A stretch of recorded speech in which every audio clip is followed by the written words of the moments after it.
Good morning. My name is Jason. I am the founder of Distress Loan Advisors, and you are here to talk about EIDL loans with me. Well, I'll talk, you listen, you get it. Today, I just want to talk about the idea of EIDL forgiveness and my take on it. So, um, as part of being a YouTube creator, they give me all sorts of analytics. And so, one of the things that they show me is what else are people looking at? So they're showing me other videos. And I just clicked on one and I was like, whoa. I mean, this guy was out there. A lot of government conspiracy and they all screwed us. And um, basically, all of these loans should be forgiven because it's all the government's fault. I know there's, a bunch of different opinions on this. There's one camp like this guy that essentially says, look, the government imposed this shutdown on us, so the government should forgive all of this debt because they're the ones that put us in this position to begin with. Then you've got this other camp of people who say, look, you borrowed the money, pay back the money. Like, what's the problem? What were you expecting? Did you not sign the documents? So you've got two ends of the spectrum. And, I try to take a practical approach on this stuff. And so here is my take on EIDL forgiveness. Here's what I think should happen. Um, I think they should follow the normal SBA offer and compromise protocols, which means they're not going to forgive all of them. But what I think they should do is look at any business that has failed and there's a personal guarantee. They should allow those people to submit an offer and compromise because let's face it, people took these loans when they had no other options. So even if they took the money and had no idea if they'd be able to pay it back, they really had no other option because, really the other option was close your doors for good. So they took the money out of desperation. And nobody knew at that point how long the lockdowns were going to last. We didn't know what impact it was going to have on the economy. So there was a lot of unknowns there. And so it's my opinion that if your business ended up closing anyway, then the SBA should give you some consideration as far as repaying back the balance.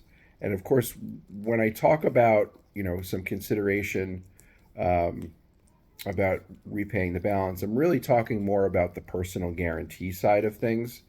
Because if your business closes and it liquidates all its assets, it doesn't really have anything left at that point. So I'm really talking about the personal guarantee. So it's my opinion that if your business closes, that the SBA should, like with every other type of SBA loan, they should look at forgiving a portion of it if you can't afford to repay it. And people are going to say, well, that's not fair. Why do I have to close my business? They should forgive it so I can keep my business open. The whole point of the SBA is to create jobs, and if they're going to force me to close, then what's the point of this whole thing? And I understand that perspective, and I've heard that before over the years. I've been doing this since 2009, so I've heard all of the arguments. And the reason that I think it would be difficult to forgive all of the SBA loans, especially the ones that are still open, they would just open the floodgates. Pretty much everybody who had a loan, and don't forget, there's 3.9 million of them.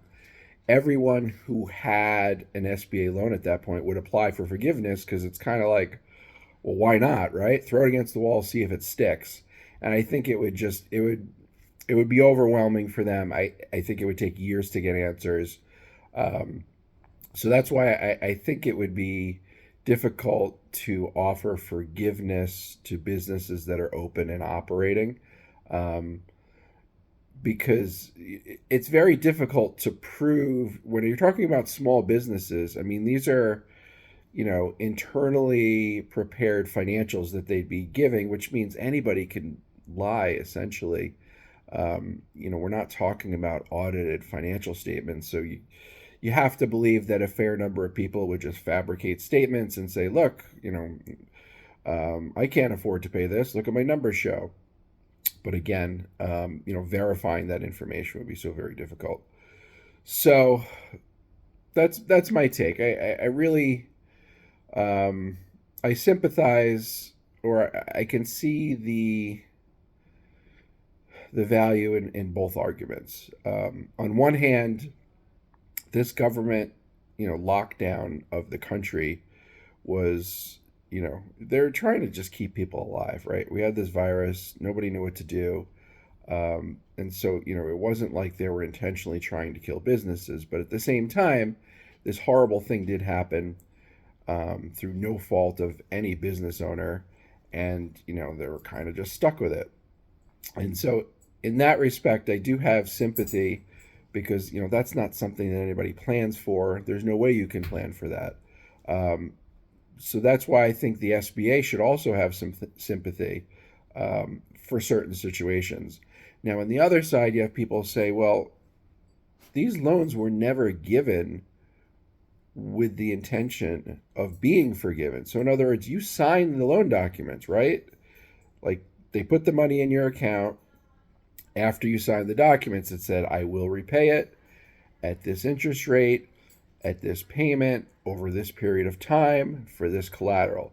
So, for the one argument that kind of drives me crazy is people saying, well, they forgave all the student loans. Yeah, I mean, they got lucky. But you can't expect, just because they forgave some other type of loan, more or less arbitrarily, for them to do that with, with these PPP loans. Because, I mean, I guess what it comes down to is you signed up for it, right? So it's not like they baited you into the thing and said, hey, take this and we'll forgive it. But then the loan document said something different. And by the way, let me just back up. I said student loans, I meant PPP. PPP loans were meant to be forgiven all along. I mean, that was the deal going in. So everybody knew if you took a PPP loan, you would likely apply for forgiveness and you wouldn't have to pay it back. So that really is much, much different than these EIDL loans, where they were very explicit, and it's still very explicit on their website, where they say these loans cannot be forgiven.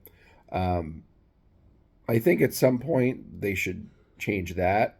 But I think the point that they're trying to make with that statement saying EIDL loans cannot be forgiven is to draw the distinction between that and PPP, because let's face it, I'm sure a lot of people didn't read their paperwork. So that's it. I'm approaching 8 minutes here. I think you get my point. My opinion is they should open offer and compromise up if your business is closed, if you can demonstrate to them that you do not have the ability to pay the money back. That's how the SBA program has always operated. I found it to be tough but fair. I wish that, hey, you and I are friends. I wish that they would forgive your loan and you could just walk away. But, there's so much money out there. I don't think the federal government can just, write it all off. I just think there's too much money out there for them to do that. So they have to pick and choose. They have to build a framework. And so I think, the framework that exists for other SBA loans is very fair. Business closed. All the assets have been liquidated. The remaining balance cannot be repaid by the individual. So consider an offer in compromise in exchange for the cash, in exchange for the release of the personal guarantee. I think that's a very fair way to go. That's it. If you enjoyed this video, if you need more help, my website is jasontees.com. Jason, like Jason, and then like golf tees, T as in Thomas, EES as in Sam.com. I'll put a link in the description. I have a free EIDL audio course. I have a premium EIDL audio course. I offer case evaluations for 30 minutes. And then if you don't have an EIDL and you just have a regular SBA loan, I do help people with the offer and compromise on those. So thanks for checking in. Catch you on the next one.